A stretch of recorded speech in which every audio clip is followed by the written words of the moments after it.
All right, welcome back. The Parliament has witnessed an intense debate after the government tabled the Waqf Amendment Bill 2025, while Kiran Rijiju slammed the opposition for misleading Muslims and said that the bill seeks to improve the administration of Waqf properties, introduce tech-driven management, address complexities and ensure transparency.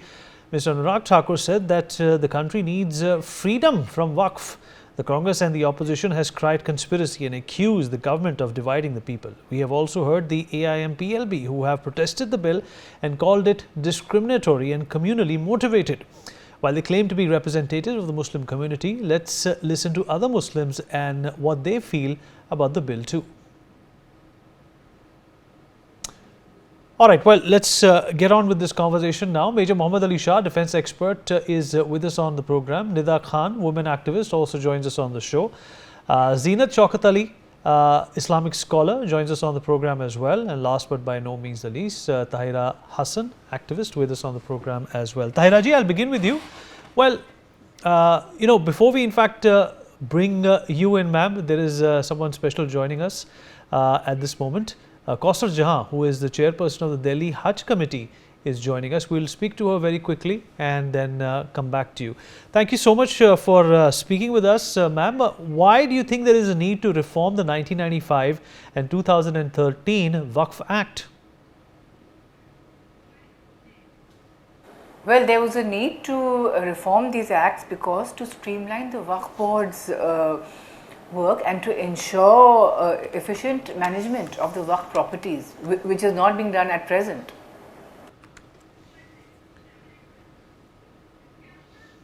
All right. Well, Kiran Rijiju has said that the Waqf Amendment Bill is not religious and promotes secularism. How do you view the minister's arguments?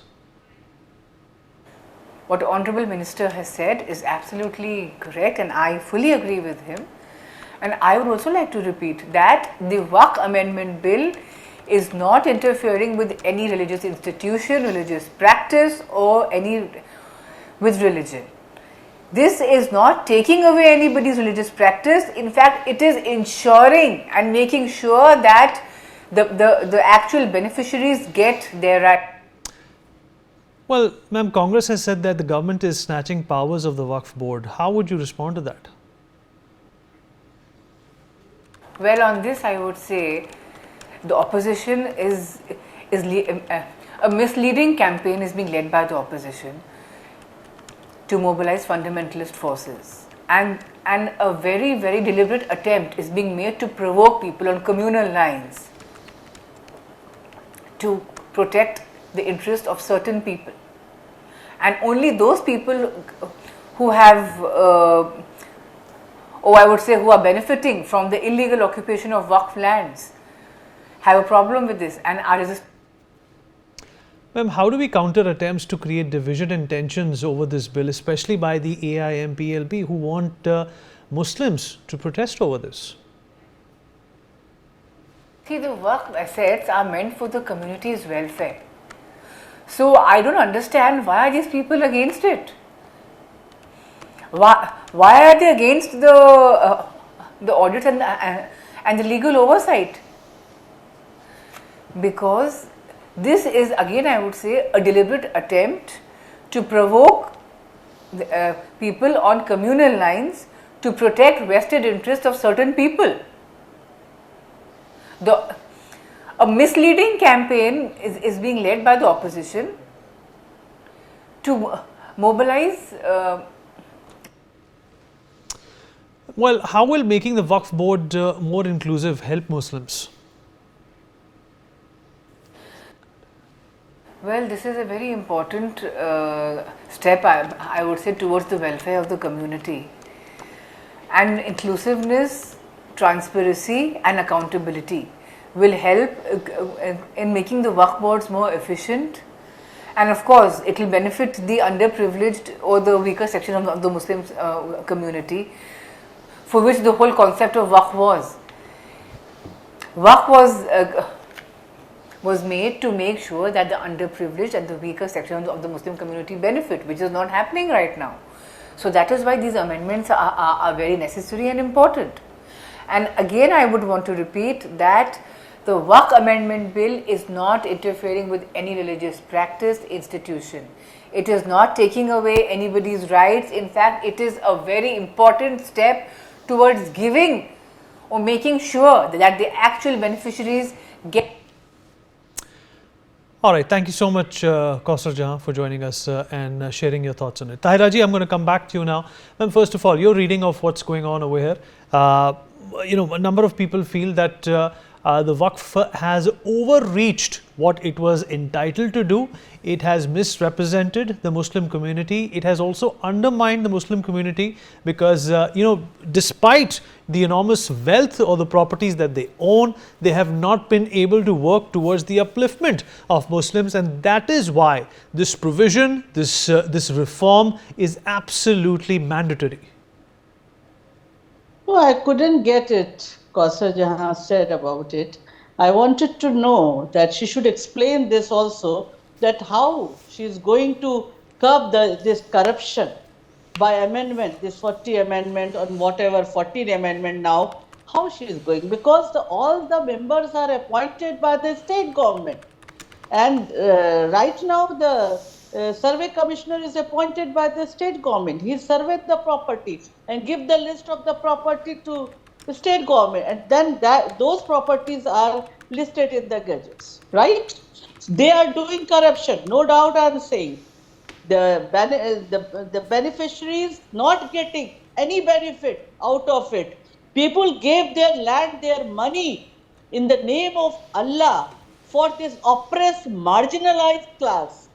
But this marginalized class, our divorcee women, our widows, our orphans, they are not getting any benefit. Their education is supposed to, Waqf Board should look after their education of the orphan. And they should provide the shelter to our divorcee women. But they are not fulfilling their responsibility properly. So I think they are just selling the land, I am saying, on your channel. So how this amendment are going to curb it? Why there is no CBI inquiry? Why no accountability has been fixed? Fix the accountability. It is not like that. All right. Well, the Home Minister is addressing the Parliament at this point in time. Tahira ji, we'll just come back to you. We're going to cut across. ढेर सारी भ्रांतियां कई सदस्यों के मन में भी है और कई सारी भ्रांतियां सदन के माध्यम से, आपके माध्यम से पूरे देश भर में फैलाने का प्रयास भी हो रहा है। बिल पर चर्चा का जवाब तो माननीय रिज्जू साहब देंगे। मैं कुछ बातें यहां रखी है, इसको मेरी समझ के हिसाब से क्लैरिफाई करने का जरूर प्रयास करूंगा। मैं ये वक्त एक अरबी शब्द है। वक्त का इतिहास मान्यवर कुछ हदीसों से जुड़ा हुआ मिलता है और आजकल जिस अर्थ में वक्फ शब्द का प्रयोग किया जाता है, इसका मतलब है अल्लाह के नाम पर संपत्ति का दान, पवित्र धार्मिक उद्देश्यों के लिए संपत्ति का दान। मान्यवर वक्फ का समकालीन अर्थ, अभी जो अर्थ हम समझ रहे हैं, वो इस्लाम के दूसरे खलीफा श्री उमर के समय में अस्तित्व में आया। एक प्रकार से इसकी आज की भाषा में व्याख्या करें तो वक्फ एक प्रकार का चैरिटेबल एंडोनमेंट है और जहां एक व्यक्ति संपत्ति, भूमि या मूल्यवान संपत्ति धार्मिक या सामाजिक भलाई के लिए दान करता है, बिना उसको वापस लेने के उद्देश्य से, वहां वक्फ की रचना करती। इसमें दान देता है, वो शब्द का बड़ा महत्व है। दान उस चीज का ही किया जा सकता है जो हमारा है। सरकारी संपत्ति का दान मैं नहीं कर सकता। मान्यवर किसी और की संपत्ति का दान मैं नहीं कर सकता। दान उसी चीज का किया जाता है जो हमारा है। माननीय, इसी विषय पर ये सारा जो बहस चल रहा है चल रहा है। भारत का जहां तक सवाल है, दिल्ली में सल्तनत काल के प्रारंभ में मुइज़्ज़ुद्दीन घोरी के समय पर पहली बार वक्फ अस्तित्व में आया। अंग्रेजों के जमाने में 1863 के धार्मिक दान अधिनियम से चलता था। बाद में चैरिटेबल प्रॉपर्टीज एक्ट 1890 से चला। उसके बाद 1913 में मुसलमान वक्फ वैलिडेटिंग एक्ट अस्तित्व में आया। तब तक ये सारी प्रक्रियाएं चैरिटेबल एक्ट के तहत चलती थी। मान्यवर, आजादी के बाद वही एक्ट को 1954 में वक्फ के केंद्रीकरण के लिए बदला गया। 95 में वक्फ न्याय अधिकरण और वक्फ बोर्डों की स्थापना की। अब ध्यान से सुनिएगा मान्यवर, वक्फ परिषद और वक्फ बोर्ड ये 1995 से आए। ये पूरा झगड़ा जो चल रहा है, आपने नॉन हिंदू को रख दिया और नॉन मुस्लिम को रख दिया, गैर मुस्लिम को रखा। वो झगड़ा वक्फ में दखल करने का है।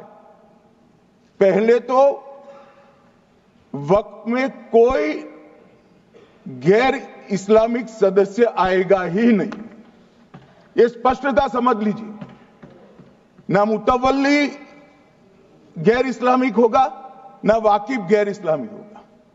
मान्यवर, वहां कोई प्रोविजन नहीं है। जो धार्मिक संस्थाओं का संचालन करते हैं उसमें कोई गैर मुस्लिम व्यक्ति रखने का प्रावधान किया भी नहीं है, हम करना भी नहीं चाहते हैं मान्यवर। इसलिए जो बड़े बड़े भाषण करते हैं कि समानता का अधिकार चला गया, दो धर्मों के बीच में समानता नहीं रही, मुसलमानों के धार्मिक अधिकारों के बीच में दखल खड़ी हो जाएगी, कुछ नहीं होने वाला मान्यवर। इस दृष्टि से देखें तो 1995 तक वक्फ की काउंसिल और वक्फ बोर्ड था ही नहीं, वो तो 95 से आया। और मान्यवर, ये जो भ्रम खड़ा किया जाता है कि ये एक मुस्लिम भाइयों के धार्मिक क्रियाकलापों के अंदर, उनके दान की हुई संपत्ति के अंदर दखल करने का है, ये बहुत बड़ी भ्रांति फैलाकर माइनॉरिटी को डराकर अपनी वोट बैंक खड़ी करने के लिए किया जा रहा है मान्यवर। कहां पर गैर मुस्लिम सदस्य रखे जाएंगे? परिषद में और वक्फ बोर्ड में। उसका काम क्या है? उनका काम धार्मिक क्रियाकलापों को कुछ चलाने का नहीं है। वो शुद्ध रूप से वक्फ का जो कानून, दान के लिए किसी ने दी हुई संपत्ति, उसका एडमिनिस्ट्रेशन अच्छे से चल रहा है नहीं चल रहा है, कानून के हिसाब से चल रहा है नहीं चल रहा है, या तो दान जिस चीज के लिए दिया गया, इस्लाम धर्म के लिए दिया गया, गरीबों के भोजन के लिए दिया गया, गरीबों के उद्धार के लिए, वो उद्देश्य के लिए इसका उपयोग हो रहा है नहीं हो रहा है, इसका नियमन करने का काम है मान्यवर। अब मैं इसको मान्यवर बाकी सारे धर्मों के साथ कंपैरिजन करते हैं और कहते हैं दखल किया है। मैं उसको स्पष्ट करना चाहता हूं। मान्यवर, वक्फ जो है वो हमारे यहां ट्रस्ट एक्ट है, इसमें ट्रस्ट है। तो ट्रस्ट के अंदर जो ट्रस्ट को बनाते हैं वो ट्रस्टी होते हैं और एक मैनेजिंग ट्रस्टी होते हैं। वक्फ में वाकिफ होता है, वक्फ होता है और मुतवल्ली होता है। ये सारे इस्लाम के अनुयायी हैं। अरे भाई, आप कह रहे हो, हम तो कह रहे हैं क्योंकि इसका वक्फ शब्द ही इस्लाम से आया है, इसलिए हम कह रहे हैं कि वक्फ वो ही कर सकता है जो इस्लाम का अनुयायी हो। अब आप उसका विरोध कर रहे हो, तो आप तो वक्फ में भी नॉन इस्लामिक आदमी चाहते हो। मान्यवर, क्या कह रहे हैं? हम इसलिए कह रहे हैं कि वक्फ वो ही कर सकता है जो प्रैक्टिसिंग इस्लाम का इस्लाम को प्रैक्टिस करता होगा, क्योंकि मान्यवर इसकी उत्पत्ति ही इस्लाम के सिद्धांतों से हुई। अब मान्यवर वक्फ धार्मिक हुआ, वक्फ बोर्ड नहीं हुआ, वक्फ परिषद भी नहीं हुई। अरे सुनो भाई, मान्यवर ट्रस्ट के अंदर ट्रस्टी जो होते हैं, जो चर्च होगा तो क्रिश्चियन होंगे, पारसी भी होंगे, पारसी के लिए वो ट्रस्ट होगा, तो हिंदू होगा तो वो हिंदू के लिए। अब चैरिटी कमिश्नर हम कहेंगे कि भाई मुस्लिम क्यों आया? मुझे बताओ, चैरिटी कमिश्नर एक्ट में मुसलमान चैरिटी कमिश्नर बन सकता है या नहीं बन सकता है? उसको ट्रस्ट नहीं चलाना है, उसको चैरिटी के कानून के हिसाब से वो ट्रस्ट चले, उसकी देखरेख करनी है। ये धार्मिक नहीं है, ये धर्म का काम नहीं है मान्यवर, ये एडमिनिस्ट्रेटिव वर्क है। और इसलिए तो फिर चैरिटी कमिश्नर हिंदू होगा तो वो क्रिश्चियनों के ट्रस्ट का कैसे देखरेख करेगा? चैरिटी कमिश्नर क्रिश्चियन होगा तो जैनियों के और हिंदुओं के ट्रस्ट का कैसे देखरेख करेगा? अब बताओ कि सारे ट्रस्ट के चैरिटी कमिश्नर अलग अलग बन, देश तोड़ दोगे आप लोग, तोड़ दोगे।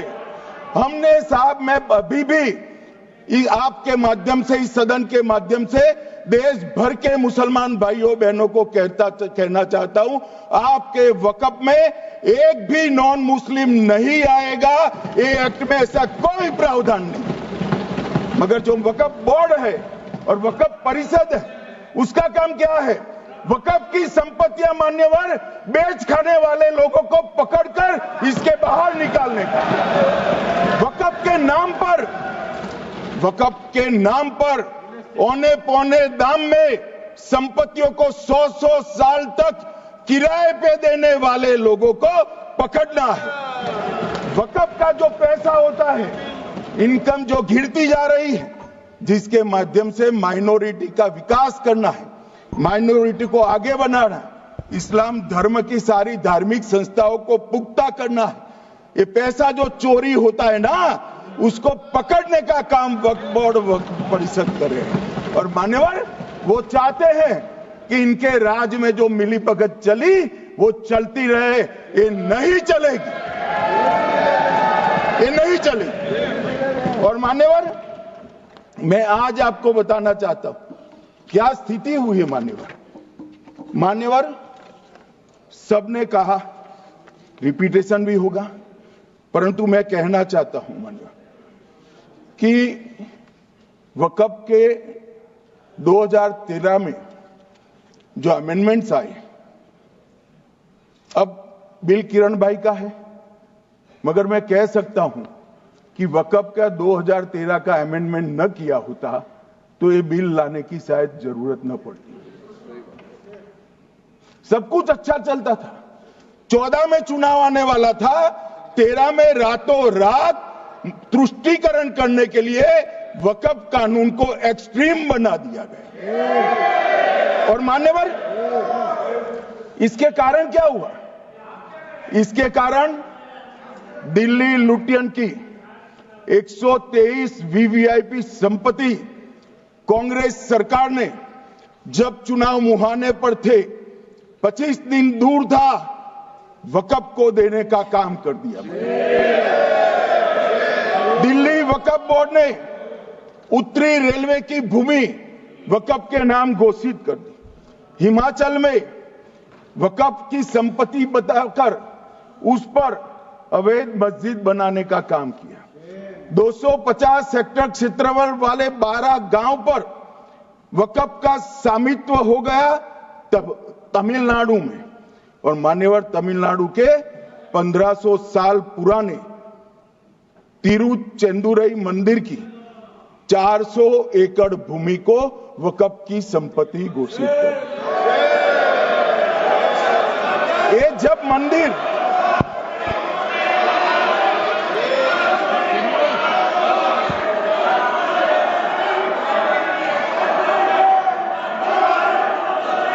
आपको मौका मिले जब अपनी बात कह देना, प्लीज बैठिए। मान्यवर, कर्नाटक की आपको मौका मिले अपनी बात कह देना।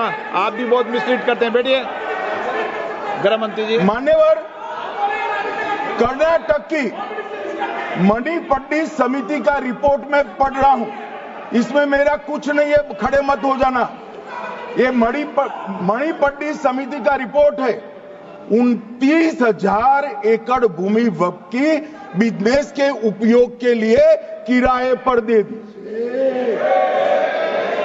मान्यवर, 2001 से 12 के बीच 2 लाख करोड़ की वक्फ की संपत्ति निजी संस्थानों को हस्तांतरित कर दी 100 साल की लीज पर।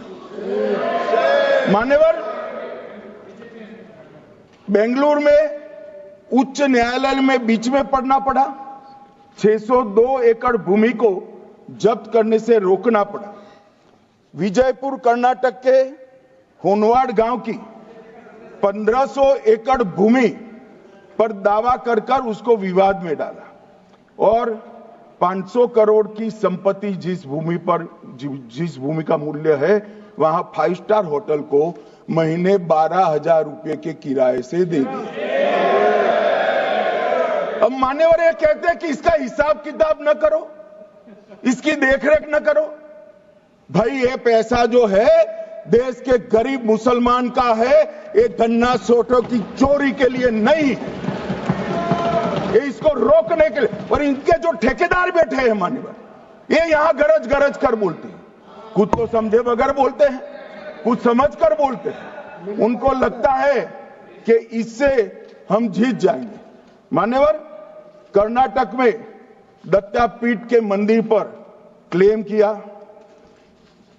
तालीपरंबा 75 साल पुराने एक दावे के आधार पर 600 एकड़ जमीन का दावा किया और ईसाई समुदाय की भी ढेर सारी जमीनों पर कब्जा कर लिया गया। मान्यवर, आज देश के कई गणमान्य चर्च और चर्च के समूह वक्फ बिल का समर्थन कर रहे हैं। उनको लगता है कि इसका विरोध कर हम मुस्लिम भाइयों की सिंपैथी जीतकर अपनी वोट बैंक पक्का करेंगे, उसमें कोई फायदा नहीं होगा अखिलेश, इसलिए कि 4 साल में मुस्लिम भाइयों को मालूम पड़ जाएगा कि कानून तो उनके फायदे में है। और इसके साथ ये दक्षिण के सारे जो सांसद बोल रहे हैं, अपनी अपनी कॉन्स्टिट्यूएंसी में सारे चर्च को मान्यवर नाराज कर रहे हैं, उनको पता नहीं, सारे चर्च को नाराज कर रहे हैं। सारे चर्च ने रिजोल्व किया है कि हम खिलाफ इसका हम समर्थन करते हैं। मान्यवर, तेलंगाना में 66,000 करोड़ की 1700 एकड़ जमीन पर दावा कर दिया। असम में मोरीगांव जिले की 134 एकड़ भूमि पर दावा हुआ। बिहार का मैं लालू जी के कोर्ट के साथ बाद में बताता हूं। गुरुद्वारा से संबंधित हरियाणा की 14 मरला भूमि को वक्फ को सौंप दिया। और मान्यवर, प्रयागराज में चंद्रशेखर आजाद पार्क को भी वक्फ घोषित किया। और मान्यवर, महाराष्ट्र के वडानगे गांव में महादेव की मंदिर पर दावा किया और बीड में कंकलेश्वर मंदिर की 12 एकड़ जमीन वक्फ बोर्ड ने जबरन ले ली। मान्यवर, ये सब जब जो चल रहा है, इसमें आज भी मैं स्पष्ट करना चाहता हूं, वक्फ जो कि मुस्लिम भाइयों की धार्मिक क्रियाकलाप और उनके बनाए हुए दान से ट्रस्ट है, उसमें सरकार कोई दखल करना नहीं चाहती है। मुतवल्ली भी उनका होगा, वाकिफ भी उनका होगा, वक्फ भी उनका होगा। परंतु वक्फ की संपत्ति, इसका रख रखाव ठीक से हो रहा है नहीं। वक्फ का संचालन कानून के हिसाब से हो रहा है, निजी उपयोग के हिसाब से। सैकड़ों साल पहले किसी बादशाह ने दान किया, हमारी भाषा में कहो तो धर्मादा किया। अब इसकी संपत्ति को आप 12,000 रुपये में 5 सितारा होटल बनाने के लिए दे देते हो, ये उचित है क्या? भाई वो पैसा गरीब मुसलमान के कल्याण के लिए करिए, तलाकशुदा महिलाओं के कल्याण के लिए करिए, जो अनाथ बच्चे हैं उसके कल्याण के लिए करिए।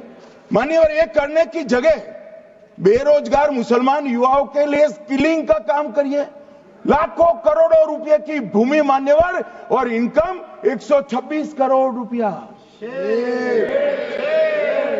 रेलवे की जितनी जमीन है, जिसमें हजारों करोड़ लाखों करोड़ का रेलवे का कारोबार चलता है, इतनी भूमि वक्फ के पास है और इनकम 126 करोड़ रुपए। मान्यवर कहते हैं कि इनकम का क्या उद्देश्य है?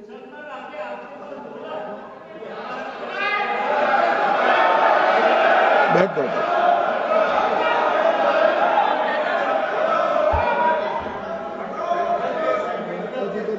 मान्यवर, मैं दादा की टेंशन समझ रहा हूं, ये बंगाल के मुसलमान भी सुन रहे हैं, तो उनको टेंशन होना स्वाभाविक है।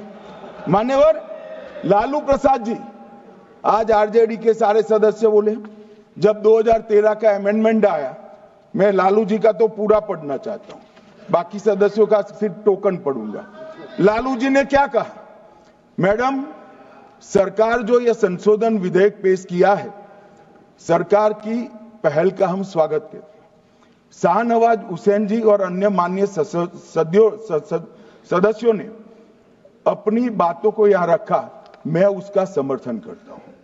आप देखिए, सारी जमीनें हड़प ली गई है, चाहे सरकारी हो या गैर सरकारी। वक्फ बोर्ड में जो काम करने वाले लोग हैं, उनके द्वारा सारी प्राइम लैंड को बेच दिया गया है। पटना में ही डाक बंगले की जितनी प्रॉपर्टी थी, सब पर अपार्टमेंट बन गए। इस तरह की काफी लूट खसोट हुई है। हम संशोधन विधेयक तो आपको अंत में लाए हैं, समर्थन करते हैं, लेकिन मैं चाहता हूं कि भविष्य में आप कड़ा कानून लाइए और ये जो चोरी करने वाले लोग हो, उनको जेल की सलाखों के पीछे डालिए। अब सब लालू प्रसाद की इच्छा इन्होंने तो पूरी नहीं की, नरेंद्र मोदी जी ने पूरी कर दी। ये लालू जी ने कहा था, एक कड़ा कानून लाइए।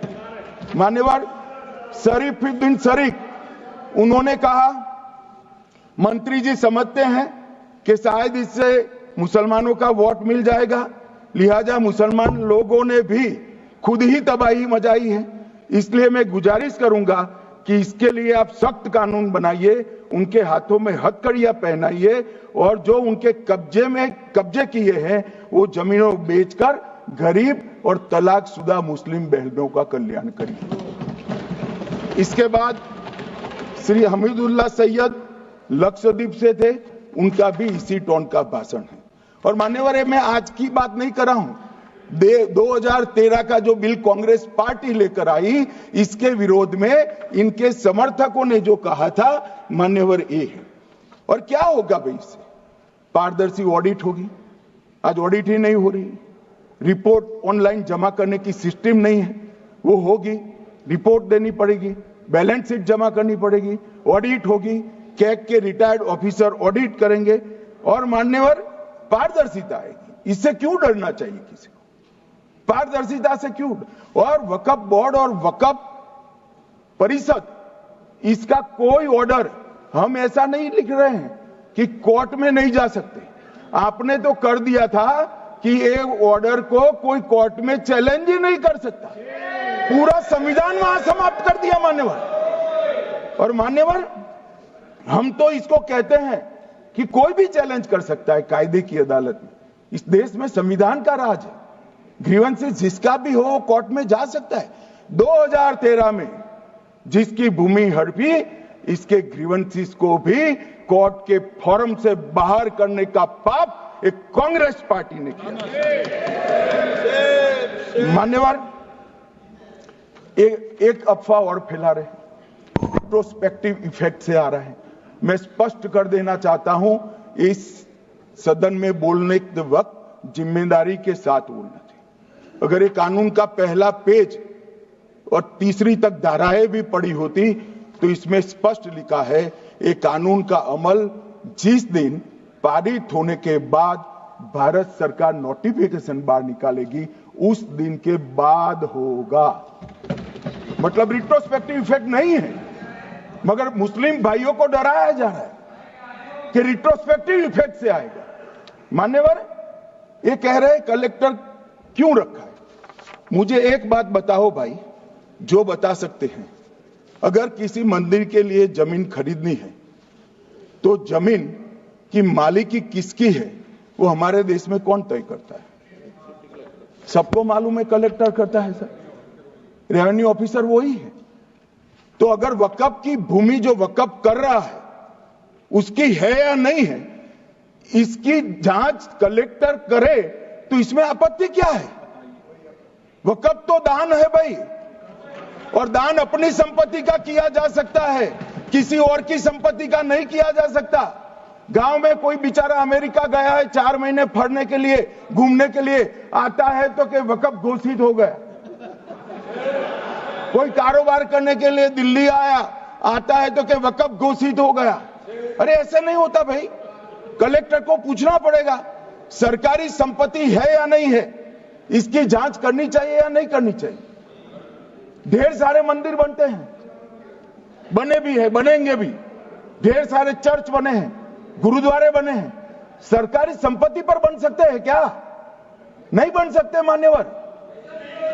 जहां वक्फ की घोषणा होती है वो भूमि सरकारी है या नहीं है वो सत्यापित करना ही चाहिए, और कलेक्टर के अलावे इसको कोई सत्यापित नहीं। मान्यवर, इन्होंने मैंने पहले भी बताया मान्यवर, कोर्ट को भी रास्ते से निकाल दिया। मैं बाद में बात करता हूं मान्यवर, ये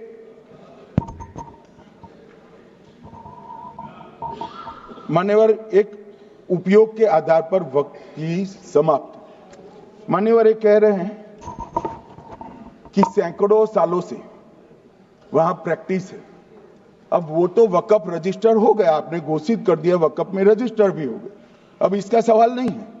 मगर सैकड़ों साल की प्रैक्टिस, मुगलों के समय की प्रैक्टिस आज घोषित की जा सकती है क्या? अगर वहां नमाज पढ़ रहे हैं तो लोग देखते होंगे, कब्रिस्तान होगा लोग देखते होंगे, दरगाह होगी तो लोग देखते होंगे, और घोषित भी हो चुका होगा, रजिस्टर भी हो चुका होगा। अब अगर आप वक्फ घोषित करना है तो उसको ऐसे नहीं कर सकते मान्यवर, अधिकृत करना चाहिए। मान्यवर, जो दूसरा सुधार लेकर आए किरण जी, वो ही है कि धारा 36 में वक्फ संपत्तियों को बिना किसी स्पष्ट प्रक्रिया से, मालिकी की प्रक्रिया से पंजीकृत नहीं किया जा सकता। मान्यवर, अपील का प्रावधान वर्तमान में अधिनियम में ट्रिब्यूनल के निर्णय के खिलाफ अपील करने का कोई प्रावधान नहीं है। ये दृष्टिभ्रम खड़ा कर रहे थे गोगाई जी कि हाईकोर्ट में जा सकते। हाईकोर्ट में सिविल सूट नहीं जा सकता, रीट के अधिकारों का उपयोग कर हाईकोर्ट में जा सकते हैं। सिविल सूट में ज्यादा प्रोटेक्शन मिलता है मूल मालिक को, आपने सिविल सूट को खत्म कर दिया था।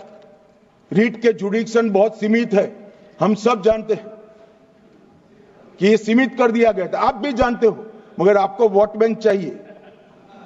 मान्यवर, ये हमारा स्पष्ट सिद्धांत है भारतीय जनता पार्टी की, मोदी सरकार का, कि वोट बैंक के लिए हम कोई कानून नहीं लाए।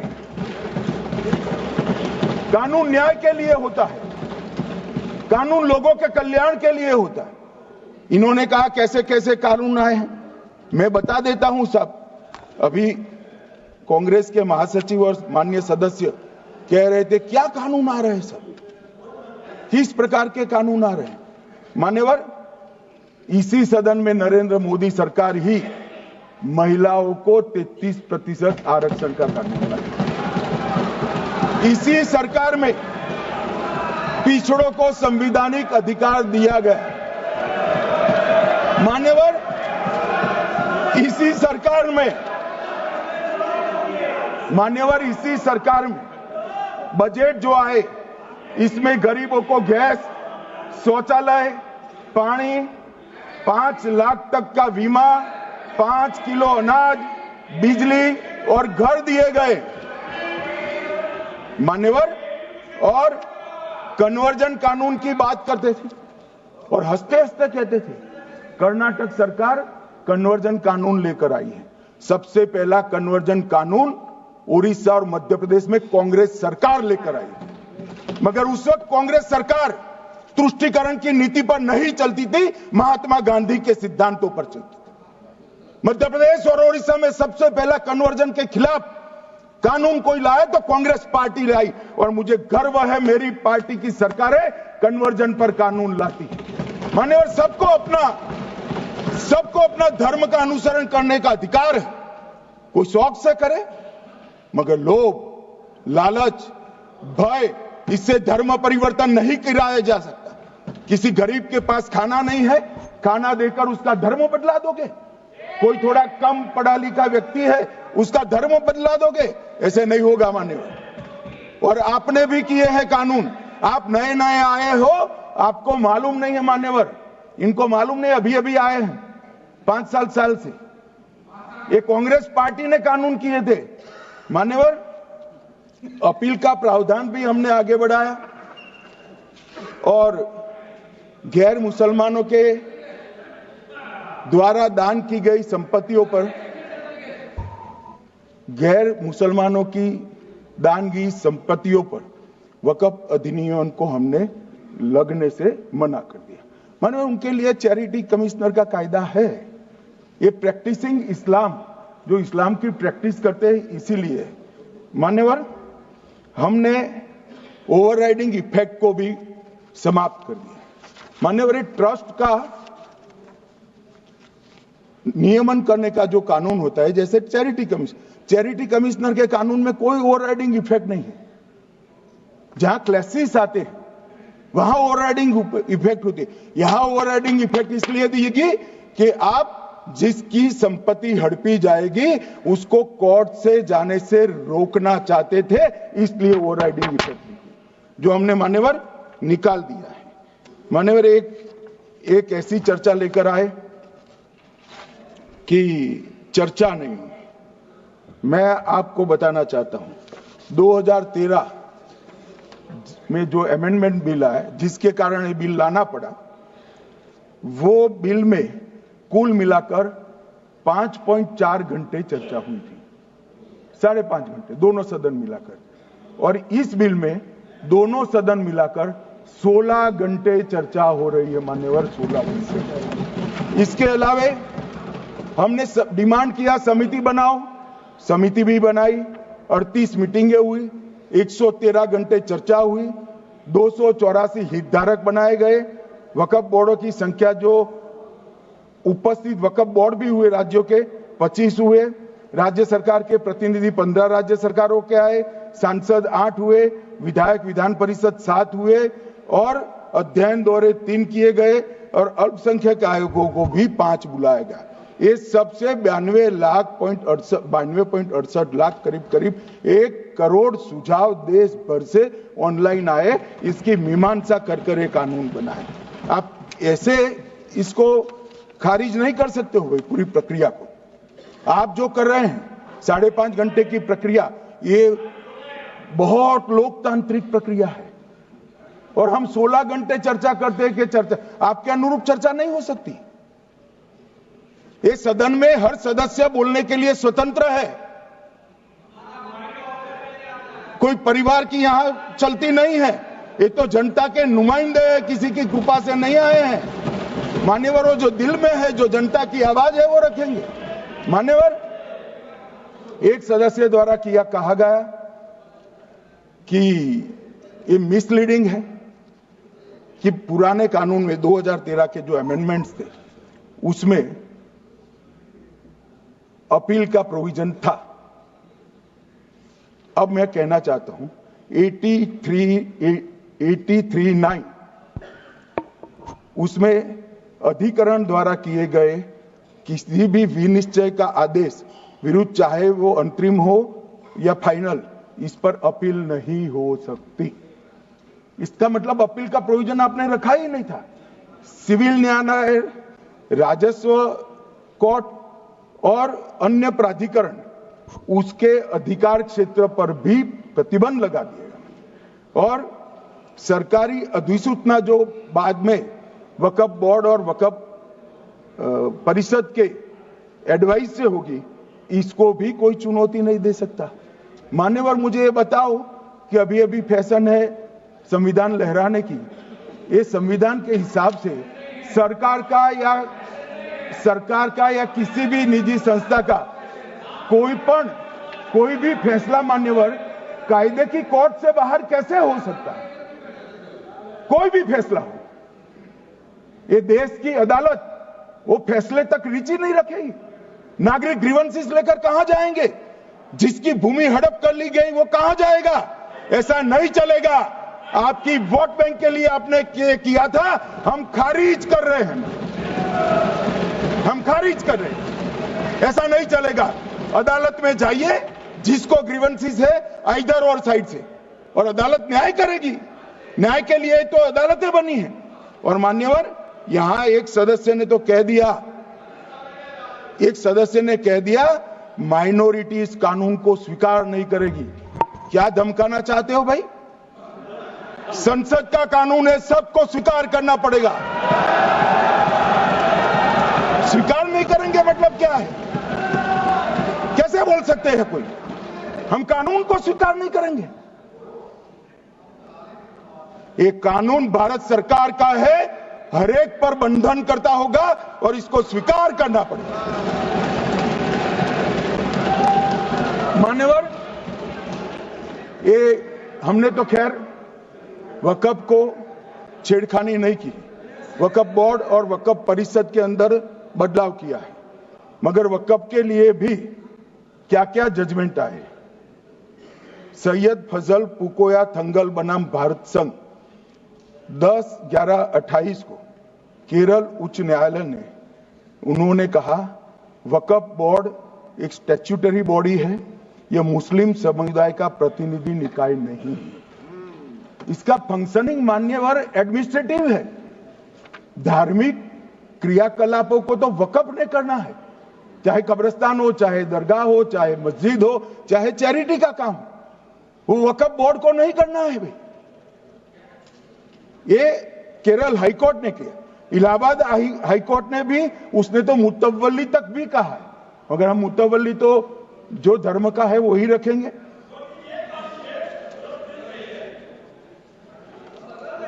मान्यवर, इन्होंने कहा एक मुतवल्ली के कर्तव्य विशुद्ध रूप से धर्म निरपेक्ष कैरेक्टर है, मगर हम मुतवल्ली को छू नहीं रहे। मान्यवर ये कह रहे थे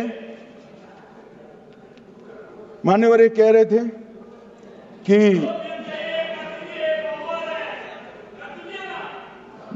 मान्यवर ये कह रहे थे कि कोई गड़बड़ियां नहीं हुई। मान्यवर,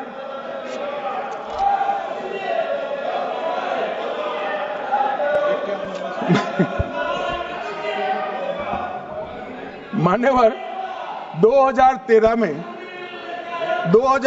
में अन्यायी कानून आया। भाई करने, थोड़ा शांत हो जाइए। ये 26 के कारण डरे हुए और कुछ कारण नहीं। चुनाव जो है ना अक्टूबर में, 25 में जो चुनाव है इसके कारण डरे। मान्यवर भाई बैठ जाओ। मान्यवर,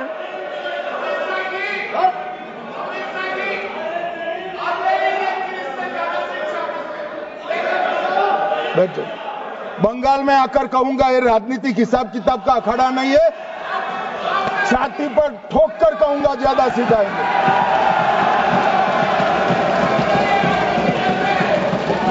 मान्यवर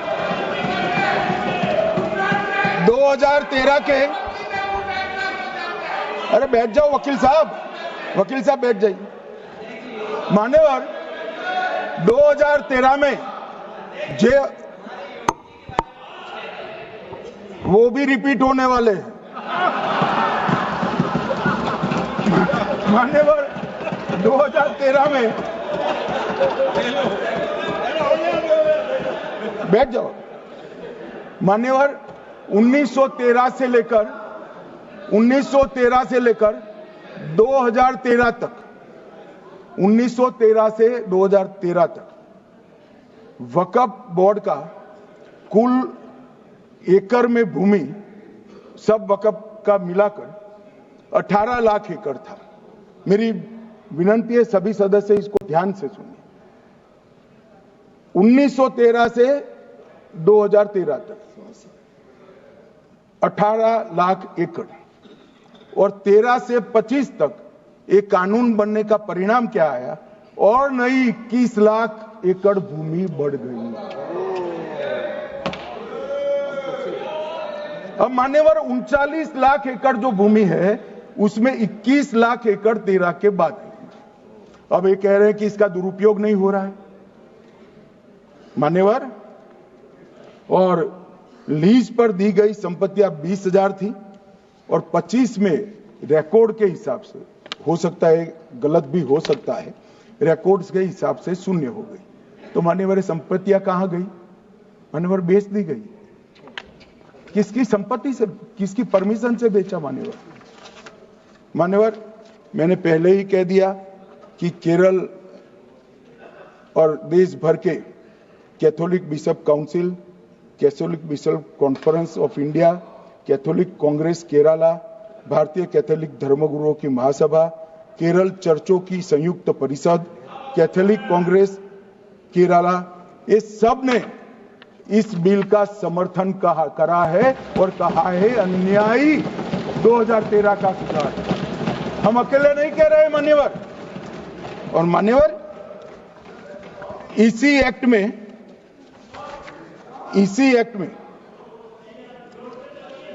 हमने एक बात कही कि जो योगदान था वक्फ बोर्ड का वो 7% से घटाकर 5% कर दिया। मान्यवर अब ये जो कह रहे हैं ये मुसलमान भाइयों के हित में कह रहे हैं जिसका विरोध कर रहे हैं या अहित में? अगर 7 से 5% हमने कम किया तो कहां जाएगा? वो वक्फ में रहेगा। वक्फ बोर्ड का कम किया है। जो मस्जिद चल रही है उसको हमने 2% बढ़ाया है। ये उल्टा समझ रहे हैं मान्यवर। ये बिल जमीनों की सुरक्षा प्रदान करेगी मान्यवर। किसी की जमीन अब घोषणा मात्र से वक्फ नहीं बनेगी, उसको प्रोटेक्शन मान्यवर। पुरातत्व विभाग और एएसआई की जमीन को हम सुरक्षा देंगे।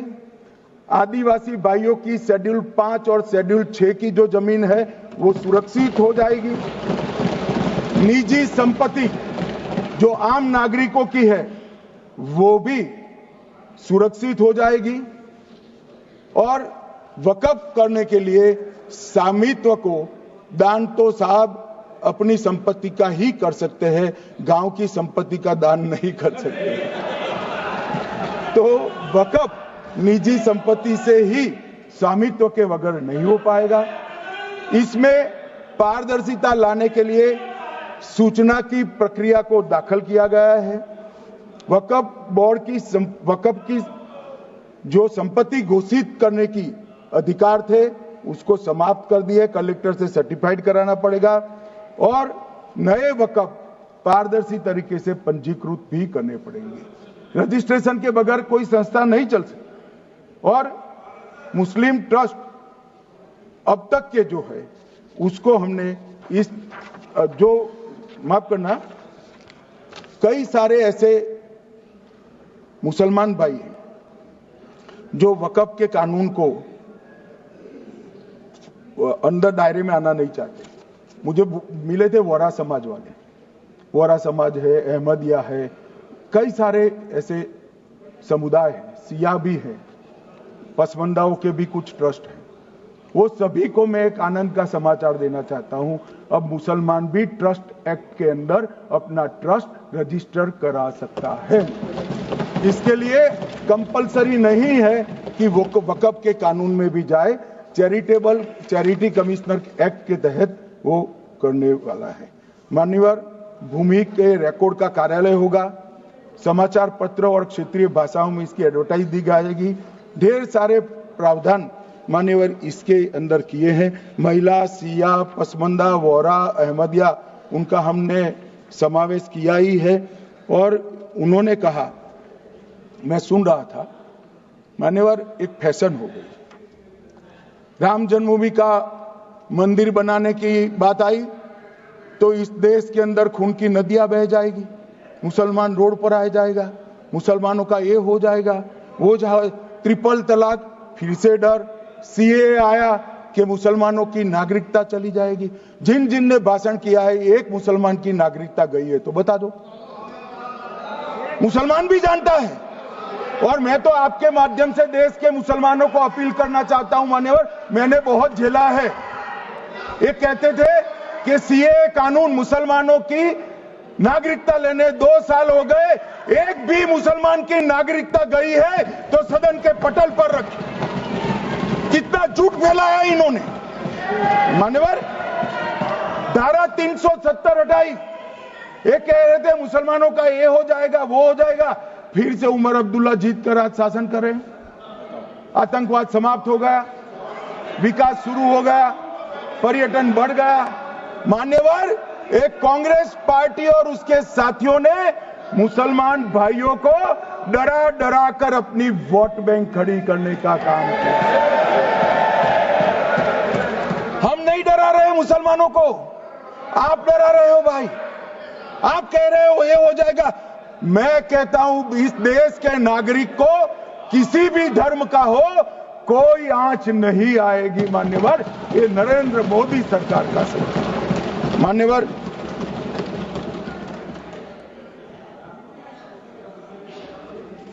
इनको मान्यवर ना पिछड़ों की चिंता है ना मुसलमानों की। ये सालों से जातिवाद और तुष्टीकरण इसके आधार पर काम करते हुए आए हैं और जातिवाद और तुष्टीकरण की राजनीति कर कर अपने परिवार की पॉलिटिक्स को आगे बढ़ाए हैं। मगर 2014 से मान्यवर जातिवाद, तुष्टीकरण और परिवारवाद को एक साथ नरेंद्र मोदी ने समाप्त कर कर विकास की राजनीति इस देश में प्रस्तावित।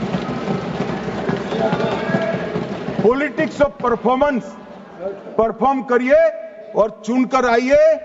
3 टर्म मोदी जी को चुना है और 3 टर्म भारतीय जनता पार्टी की सरकार रहने वाली है। मेरी बात ठीक कर। मान्यवर,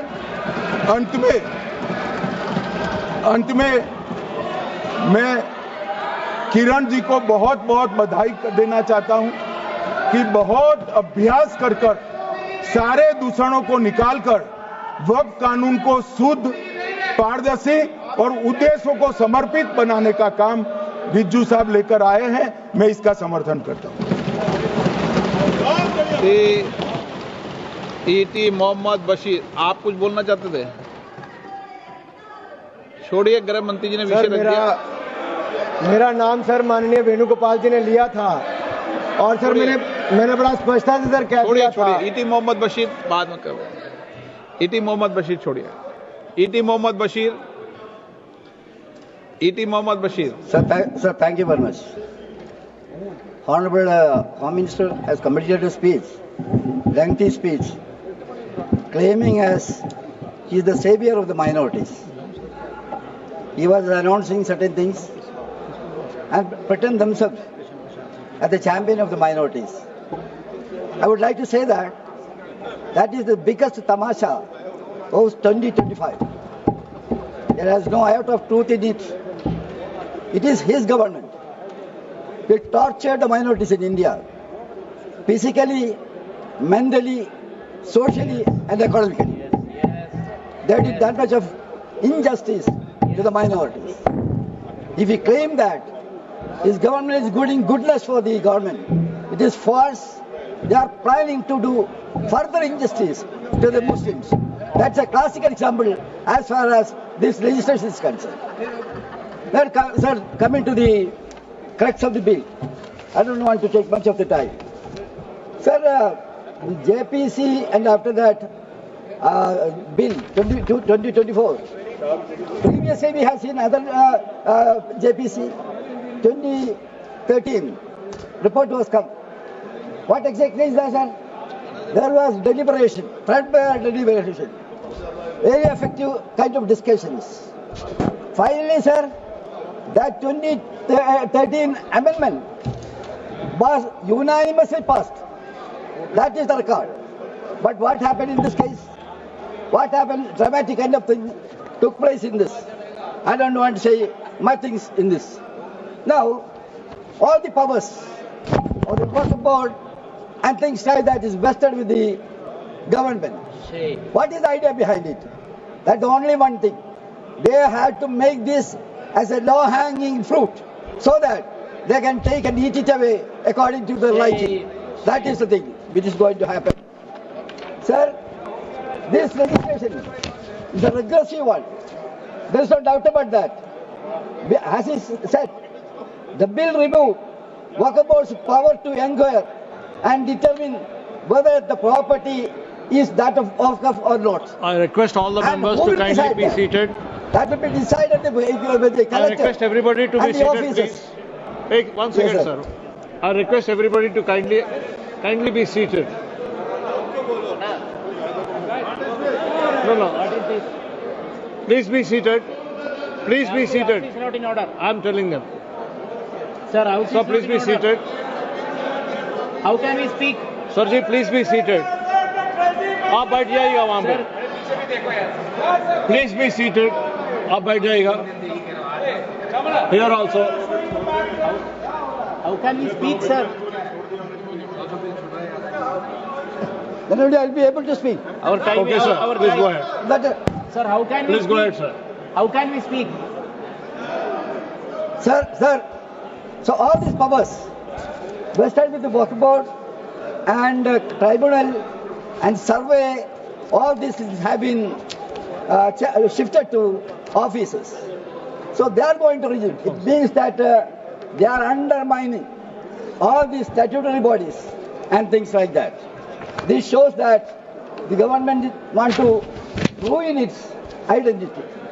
Sir, coming to the other points, that Muslim representation, as far as laws are concerned, different laws are there, different institutions are there, trusts are there. What exactly this kind of provision is not there. All these institutions are governed, particular institutions are governed by the concerned religion. That is a fact. Mr. Venu was explaining all the development in that sector also. Now what is happening? There are many examples there. I don't want to say much about this. So that is one point. The second thing is that this kind of actions, there was an law in the Parent Act, there was a provision. What was that provision? You have to rehear it. As per section 104 of the Parent Act, what was that? There was a specification in that this portion of present act was meant to secularism and communal harmony, because that was giving entry to another community in the donation for the Waqf. That was a beautiful caution. That was a signal of communal harmony in this country. That is a fact, sir. Now here what you are doing is, sir, you are having two types of legislation. This BJP is having two types of legislation. One legislation is religious based one. The other one is religiously biased one. This amendment is second category, sir. That is the, then that other things. I don't want to narrate everything. I just started, sir. It was noisy here. Sir, our time was lost. Chief Executive, they are now insisting that Chief Executive of the institution should not be Muslims, need not be Muslims. What is this? If he is holding that, he know what exactly the subject. Not only that, this kind of, this you can see, whether this kind of changes are there in all the other institutions, we can very well know that this kind of thing is not there. I will quote some example to you. That is Uttar Pradesh. Kashi Temple.